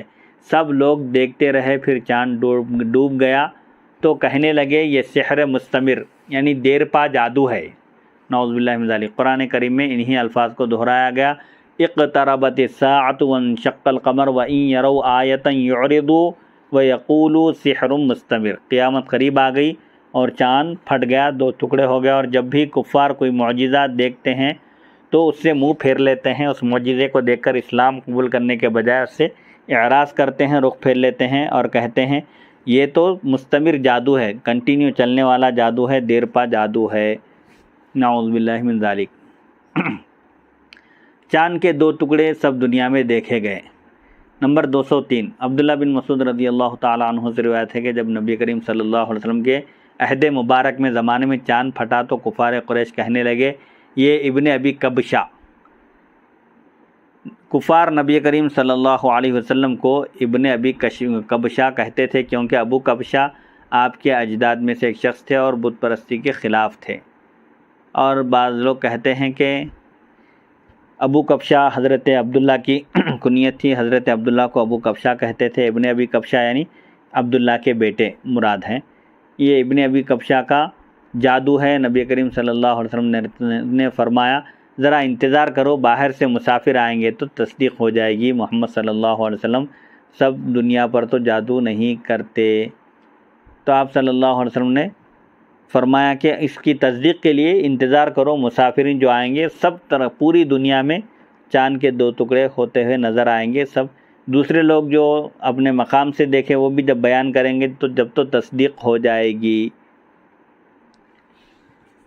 نمبر 204 عبداللہ بن مسعود رضی اللہ عنہ سے روایت ہے کہ جب ہم مکے میں تھے چاند 2 ٹکڑے ہو گیا، چاند کے 2 ٹکڑے ہو گیا، آپ کی انگلی کے منہ کے اشارے سے کفار قریش نے کہا یہ جادو ہے، ابن ابی کبشہ نے تمہاری نگاہوں پر جادو کر دیا ہے، نعوذ باللہ من ذالک۔ اب دیکھو باہر سے مسافر آئیں گے تو پتہ چلے گا، اگر وہ بھی ایسے ہی کہیں جیسے تم نے دیکھا ہے تو پھر محمد صلی اللہ علیہ وسلم کی بات سچی ہے۔ قال فما قدم علیہم احد من وجہ من الوجوہ الا اخبروہم بانہم رأوہ، کہتے ہیں پھر دنیا کے جس کونے سے بھی لوگ آئے سب نے یہی بتایا کہ ہم نے خود ایسا دیکھا ہے، یعنی چاند کے 2 ٹکڑے ہوتے ہوئے ساری دنیا سے آنے والے لوگوں نے بھی بتایا کہ انہوں نے دیکھا ہے یہ منظر۔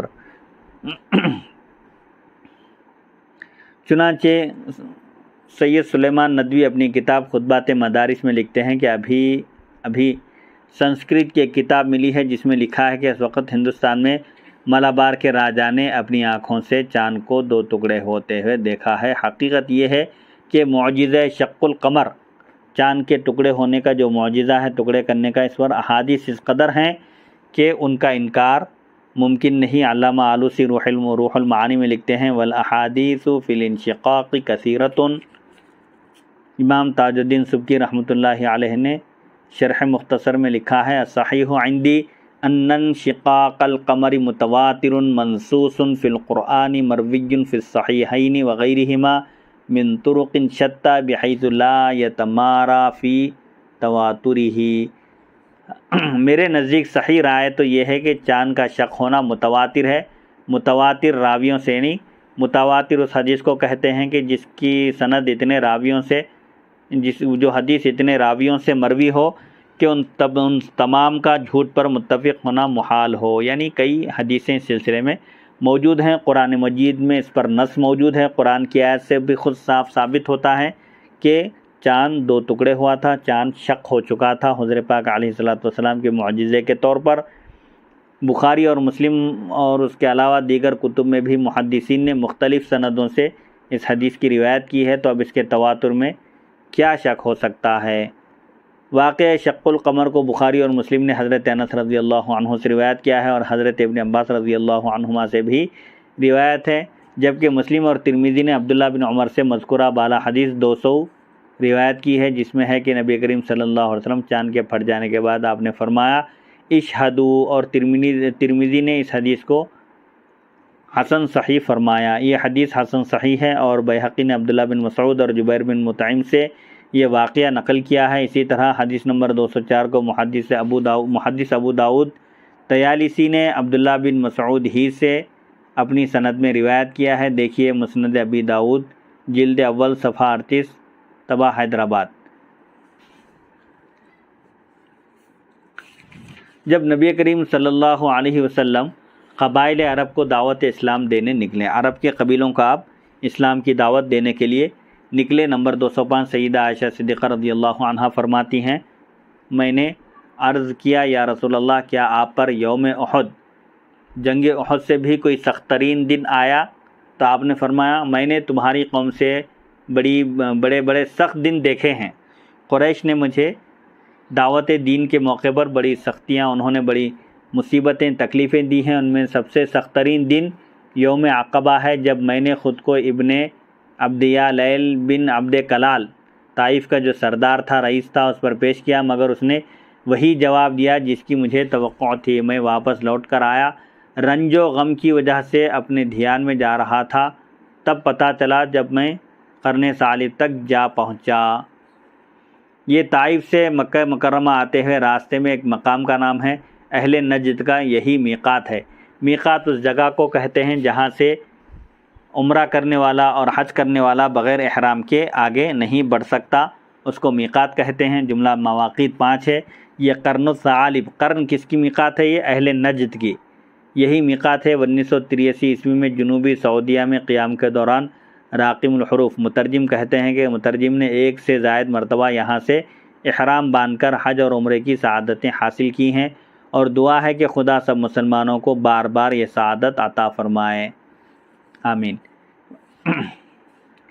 میں واپس لوٹ آیا، رنج و غم کی وجہ سے میں اپنے دھیان میں جا رہا تھا، یعنی میری توجہ نہیں تھی، بس میں چل رہا تھا، مسلسل چل رہا تھا۔ مجھے تب پتہ چلا جب میں قرن الثعالب تک جا پہنچا۔ میں نے سر اٹھایا تو مجھ پر ایک بادل سایہ فگن تھا۔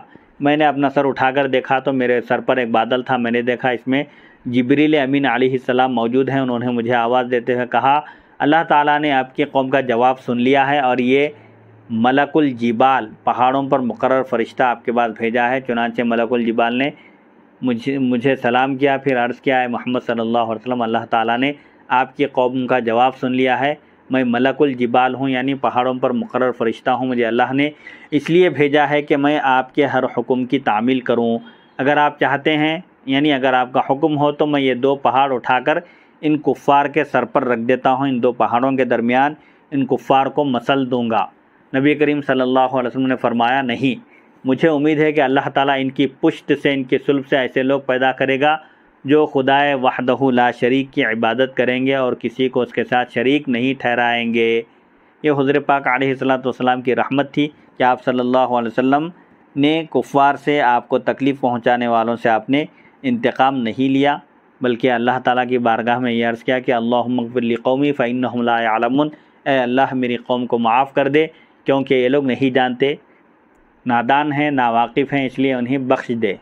نمبر 206 ابن عباس رضی اللہ عنہما سے روایت ہے، کہتے ہیں مجھے حضرت علی ابن ابی طالب نے بتلایا کہ جب نبی کریم صلی اللہ علیہ وسلم کو قبائل عرب میں جا کر، یعنی عرب کے قبیلوں میں جا کر دعوت دین پیش کرنے کا حکم ہوا تو آپ مینا کی طرف نکلے، یعنی تمام قبائل عرب مناسک حج ادا کرنے کے لیے اس وقت مینا میں مقیم تھے، اور نبی کریم صلی اللہ علیہ وسلم انہیں دعوت اسلام دینے تشریف لے گئے، اور یہ آپ کا سن 4 نبوی سے لے کر ہر سال کا معمول چلا آ رہا تھا۔ اعلان نبوت کے 4تھے سال سے آپ نے کنٹینیو مسلسل جہاں لوگ جمع ہوتے، حج کے موقع پر جہاں لوگوں کا بڑا اجتماع ہوتا وہاں پہنچتے اور دین حق کی دعوت پیش کیا کرتے تھے۔ آپ صلی اللہ علیہ وسلم مینا کی طرف نکلے، میں اور ابوبکر صدیق بھی آپ کے ساتھ تھے۔ کون کہتے ہیں؟ یہ حضرت علی ابن ابی طالب، کہ میں اور ابوبکر صدیق بھی آپ کے ساتھ تھے۔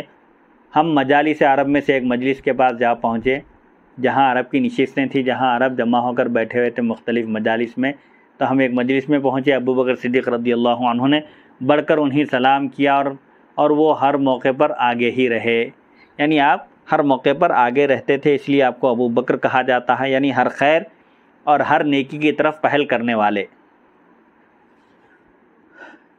آپ چونکہ ایک ماہر نصاب تھے، انصاب کے آپ ماہر تھے، قریش کے قبائل سے، ان کے حسب نسب سے خوب واقف تھے، قبائل عرب کے حسب اور نسب سے آپ کو اچھی طرح واقفیت تھی، اس لیے آپ نے ان سے پوچھا یہ قوم کس خاندان سے ہے؟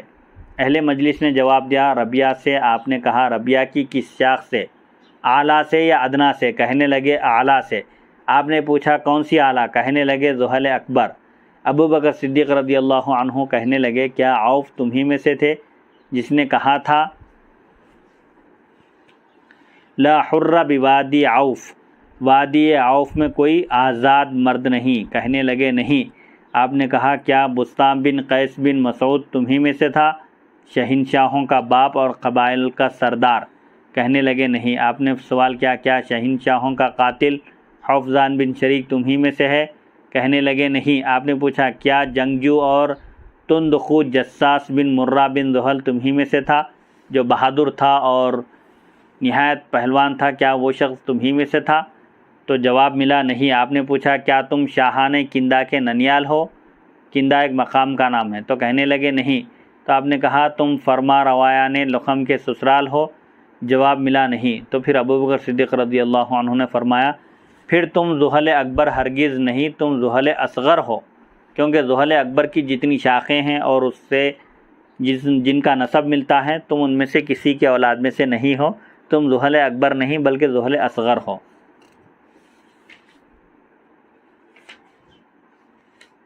بنو ذوہل کا ایک نوجوان نبی کریم صلی اللہ علیہ وسلم کے آبا و اجداد کی تعریف میں رتب اللسان ہے، یعنی حضور پاک علیہ الصلوۃ والسلام کے باپ دادا کی تعریف کیا کرتا تھا۔ کہتے ہیں یہ سن کر ایک نوجوان جس کو ریش اتر رہی تھی، یعنی جس کو داڑھی آ رہی تھی، جس کے داڑھی کے بال اگ رہے تھے، اچھل کر سامنے آ گیا اور ابوبکر صدیق رضی اللہ عنہ کے اونٹ کی لگام پکڑتے ہوئے بولا، ان علی سائلنا ان نسألہ والعبء لا تعرفہ او تحملہ، ہم بھی اپنے سائل سے کچھ سوال کر سکتے ہیں، ہم سے جو سوالات کر رہے ہیں جب سے، کیا ہم ان سے کچھ پوچھ سکتے ہیں؟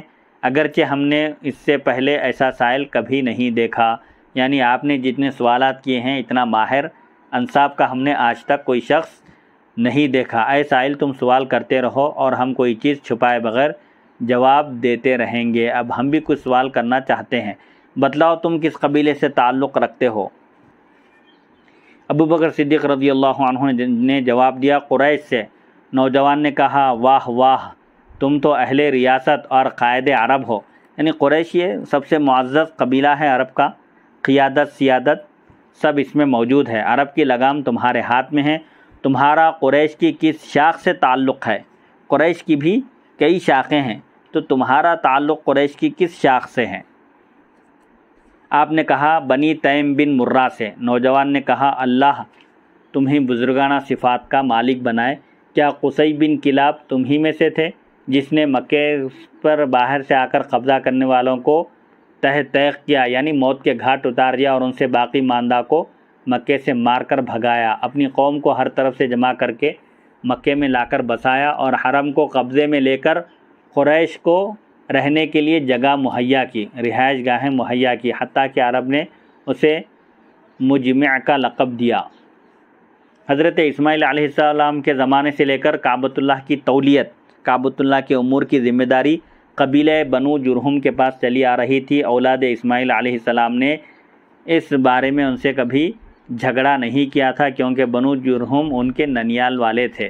حضرت اسماعیل علیہ السلام کی زوجہ محترمہ بنو جرہم سے تھیں۔ جب بنو جرہم، یہ قبیلے کا نام ہے، بنو جرہم کی آبادی یہاں مکے میں زیادہ ہو گئی تو اولاد اسماعیل علیہ السلام دوسرے علاقوں میں جا کر آباد ہونا شروع ہو گئے۔ پھر ایک وقت آیا کہ بنو جرہم میں بدعملی آ گئی، وہ حجاج سے ناجائز ٹیکس وصول کرنے لگے اور کعبۃ اللہ کے نذرانوں کو صحیح جگہ خرچ کرنے کے بجائے خود کھانے لگ گئے۔ تب حجاز ہی کے قبیلے بنو خزاعہ نے بنو جرہم سے جنگ کی اور انہیں معزول کر کے خود متولی کعبہ بن گئے، یعنی بنو جرہم کو کعبے کی تولیت سے ہٹا کر خود کعبے کی تولیت سنبھال لیے۔ چونکہ کعبہ شریف کے بانی حضرت اسماعیل علیہ السلام اور حضرت ابراہیم علیہ السلام ہیں، اس ناطے ان کی اولاد کعبے کی تولیت کا خود زیادہ حقدار سمجھتی تھی۔ تاہم وہ بنو جرہم سے رشتہ داری کی بنا پر نہیں ٹکرائے، کیونکہ وہ انہیں اپنا ہی خاندان سمجھتے تھے، مگر بنو خزاعہ کی تولیت وہ برداشت نہ کر سکے۔ چنانچہ عبد مناف کے والد قصی بن کلاب نے تمام اولاد اسماعیل سے مدد طلب کی اور بنو خزاعہ سے جھگڑا کر کے، لڑائی کر کے، جنگ کر کے انہیں مکہ مکرمہ سے نکال کر باہر کیا اور حجاز میں جا بجا بکھری ہوئی اولاد اسماعیل علیہ السلام کو مکے میں لا کر بسایا، آباد کیا، اور یوں تولیت کعبہ کا اعزاز دوبارہ قریش میں آ گیا۔ اسی کے متعلق بنو زحل کا نوجوان حضرت ابوبکر صدیق رضی اللہ عنہ سے سوالات کر رہا ہے۔ مزید تفصیل کے لیے سیرت ابن ہشام دیکھیے۔ تو قریش عرب نے قصی کو مجمع کا لقب دیا، یعنی تمام قبائل کو، اپنے خاندان کے لوگوں کو جمع کرنے والے، اور قبیلہ عبد مناف کا ایک شاعر اسی کے متعلق کہتا ہے، الیس ابوکم کان یدعا مجمعا بہ جمع اللہ القبائل من فہری، کیا وہ تمہارے والد نہیں ہیں جس نے مجمع کا لقب پایا، لوگوں کو یکجا کرنے والوں کا لقب پایا؟ اللہ تعالیٰ نے ان کی برکت سے تمام قبائل بنی فہر کو یکجا اکٹھا کر دیا۔ ابوبکر صدیق رضی اللہ عنہ نے جواب دیا، نہیں، وہ ہم میں سے نہیں۔ نوجوان نے پوچھا، کیا عمرو بن عبد مناف یعنی ہاشم بن عبد مناف تمہیں میں سے تھے جنہوں نے اپنی قوم کو سرید بنا کر کھلایا؟ سرید یعنی روٹی اور گوشت ملا کر، عرب جس طرح یہاں بریانی ہوتی ہے اس طرح عرب کی ایک مشہور غذا تھی سرید، جس کو وہ شوق سے کھایا کرتے تھے۔ وہ سرید بنا کر حضرت ہاشم کھلایا کرتے تھے جب وہ قحط زدہ اور ناتوان تھے، یعنی قریش اب حضرت ہاشم کی قوم جب قحط سالی کا شکار ہو جاتی اور کمزور اور ناتواں ہو جاتی تو حضرت ہاشم اس وقت داد و دہش اور سخاوت کا مظاہرہ کرتے ہوئے اپنی قوم کو سرید یعنی بریانی کھلایا کرتے تھے۔ ایک شاعر انہی کے متعلق تو کہتا ہے عمرو العلا حشمت سرید لقومہ ورجال مکۃ مسنتون عجاف، بلند کردار عمرو ہاشم، ہاشم آپ کا لقب ہے، عمرو نام تھا۔ ہاشم نے اپنی قوم کے لیے سرید پیس کر کھانا بنایا، جبکہ مردان مکہ یعنی مکے کے لوگ قحط زدہ و لاغر تھے۔ سنوا الیہ الرحلتین کلاہما عند الشتاء ورحلۃ الصیاف، لوگوں نے گرمی اور سردی کی دونوں سیاحتیں ان کے پاس پہنچ کر منائیں۔ کانت قریش بیضۃ فتفلقت فالمخ خالصہ لعبد مناف، قریش ایک انڈا تھا، جب وہ پھٹا تو خالص زردی جو انڈے کا اصل ہوتی ہے عبد مناف کے لیے ٹھہری۔ الرائشین ولیس یعرف رائش والقاتلین ہلم للاضیاف، عبد مناف مہمان نواز ہیں اور مہمان نواز کی تعریف کی ضرورت نہیں، یہ تو مہمانوں سے کہتے ہیں آؤ اور آتے چلے جاؤ۔ والضاربین الکبش یبرق بیضہ والمانعین البیض بالاضیاف، مہمانوں کے لیے چمکتی پیشانی والا مینڈا ذبح کر ڈالتے ہیں اور وطن کی حفاظت کرنے کے لیے تلوار کے دھنی ہیں، یعنی یہ لوگ بڑے مہمان نواز ہیں اور وطن کی حفاظت کے لیے تلوار چلانے سے بھی پیچھے نہیں ہٹتے۔ للہ درک لو نزلت بدارہم منعوک من ذل من اقرافی، اگر تم ان کے ہاں مہمان بنو تو سمجھو بڑے خوش نصیب ہو، تمہاری یہ خوش نصیبی ہے اگر تم ان کے مہمان بن جائیں۔ کیوں؟ اگر مہمان بن جائیں تو خوش نصیب اس لیے ہے کہ وہ تمہیں دشمن کے ہاتھوں ذلت اٹھانے سے محفوظ رکھیں گے۔ ابو بکر صدیق رضی اللہ عنہ نے جواب دیا ہاشم بن عبد مناف میں سے ہم نہیں ہیں، یعنی ہماری جو شاخ ہے نسبی وہ ہاشم بن عبد مناف سے نہیں ملتی۔ انشاءاللہ اگلی نشست میں اسی کے تسلسل کو باقی رکھیں گے۔ وصلی اللہ تعالی علی خیر خلقہ سیدنا محمد و آلہ و صحبہ اجمعین والحمد للہ رب العالمین۔